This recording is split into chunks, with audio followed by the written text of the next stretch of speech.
ناوی خوای گەورە و میهرەبان بەداخەوە کۆمەڵێ بابەتی گرنگ و مەترسیدار هەن لەبری ئەوەی پەرلەمان ئێمە داوامانە کرد قسە لەسەر ئەم بابەتانە بکە هاتوون سەرقاڵیان کردووە بە پرۆژە یاسایەکی خێزانەوە کە ئەگەر بڕوە ئەو شیرازەی خێزانیشێ ئەوە شتێکە چی ینی ئەوەی کەمەوە ئەوە شتێکە دەن ناچمە ناوردەکاری ئەوشمە سەر دۆسیەکانم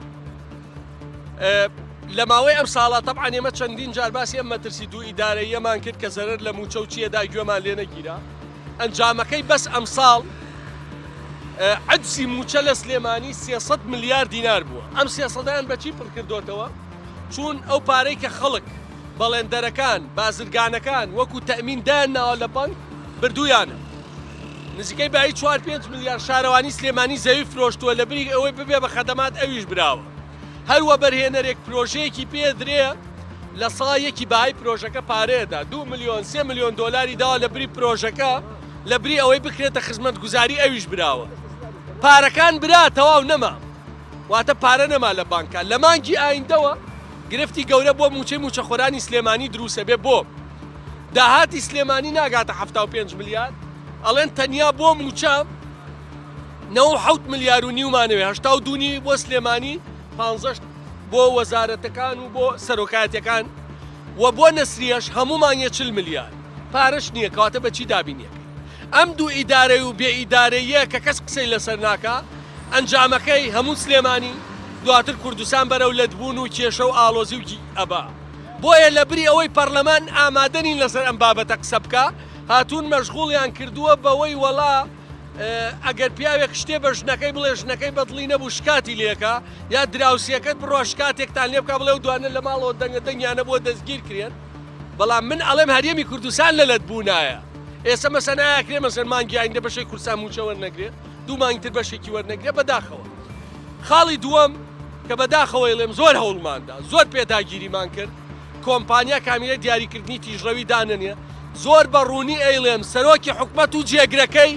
سوورن لەسەر ئەوەی ئەمەدانرێ و هەموو کوردستان بە هەولێر و دۆک شۆ مەرحەلەی ئایندە دەست پێکە ئەبنە کرێکی دوو کۆمپانیا بۆ بەرژۆندی دوو کۆمپانیا کە ئەو سیستەمەی دایان ناوە لە هیچ کوێی دنیا نیە کە جادەکانیشان زۆر زۆر باش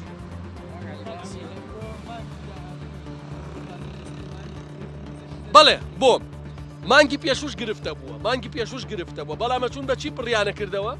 پارەیان لە بانکا دەرەهێنا تۆ بەڵێندەرێکی نەخێت تەمینێکی داناوە کەسێک بووی پارەوە لە بانکا داناوەی شخصی خۆت ڕۆشتون بردویانە بۆم کورتێنانە ئێستا بڕۆ داوایکەرەوە نییە یان لە هەر پرۆژەیەکی وە بەرهێنان لە ساڵیەکی کۆی بەهای پرۆژەکان وەرگرتە بای 200 ملیۆن دلار شقە دروست ناکە 2 ملیۆنیان وەرگرتووە بای 3 ملیۆن نەبرێ بیکەنە پرۆژە و خزمەتگوزاری ئەوشان بەکارهێناوە پەلەپەلێکەیە مەگەر ئەو 50 پرۆژەی کاقوباد ئەعلانی کردووە شقە و ڤێلا و خان و ئەوانن بڕێ پارەش لەوان وەرگیرێ ئێمە حەل نییە لە نەتیجا مانگی ئایندە بۆ نمونە خەرجی سلێمانی 130 ملیار داهاتەکەیان نەگاتە 75 بۆ 80 بەچی پڕیەکەیتەوە موچە نادرێ ئەم دوو بەدیبێکی ترە مەوتومانە ئێسەوە خەڵک گەرمیانمانی کردووە لە بەردەم پەرلەمانە بۆ جادە ئەڵێم وەڵام ئەڵێ پارە نییە ئەڵێ بێ لە داهاتی سلێمانی بێچوە سلێمانی ئەڵێم بۆ نایکەن ئەڵێ پارە نییە ئەگەر هەر مەنتیقەیەک داهاتی پرۆژەی لەسەر خۆی بێ دەرمانی لەسەر خۆی بێ نەسرەی لەسەر خۆی بێ هێزی ئەمنی و سەربازی لەسەر خۆی بێ تەواوکەری لەسەر خۆی بێ ئیشمان بە سەرۆکایەتی حکوومەت و هەریەم و پەرلەمان و ئەم وەزارەتانە چییە؟ هەر بارگرانیمانی 6 ملیار دینار لە داهاتی خەڵک مەسروفیانە و تەواو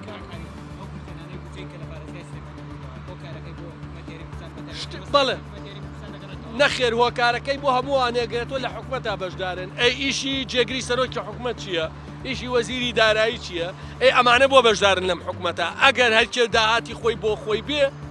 ئێمە ئیشمان بە حکوومەت چییە؟ پارەت هەبوو لە کەلار جادە بکە پارەت هەبوو مەیکە پارەت هەبوو دەرمان بکڕە نەبوومگە ئەگەر ئەم دوو ئیدارەیە بێ هەرێمی کوردستان بەرەو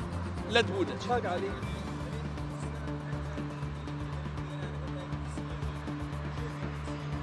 بەرپرسی یەکەم ئەوانەیە کە نوێنەرایەتی حکوومەتەکەن ئەگەر حکوومەتی هەرێمی کوردستان حەقی بە سلێمانیوە نییە حەقی بە پرۆژەی کەڵەم سلێمانی واتە ڕاپەڕین گەرمیانەوانە ئەو هەموو 873 پرۆژە بە یەکجاری وەساوە 981 بەڵێندەر بازرگانی فلاس بوون دیناریان پێنیە کە یە خۆی کوشتووە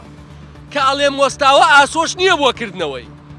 ئەی ئیشی ئەمانە لەسەر حسابی سلێمانی لە حکومەتا چیە و ئیشی سەرۆکی حکومەت چییە؟ ئەگەر سەرۆکی حکومەتەنیا مەسئولی هەولێر و دۆکە با ئەعلان کرێ بە ڕسمی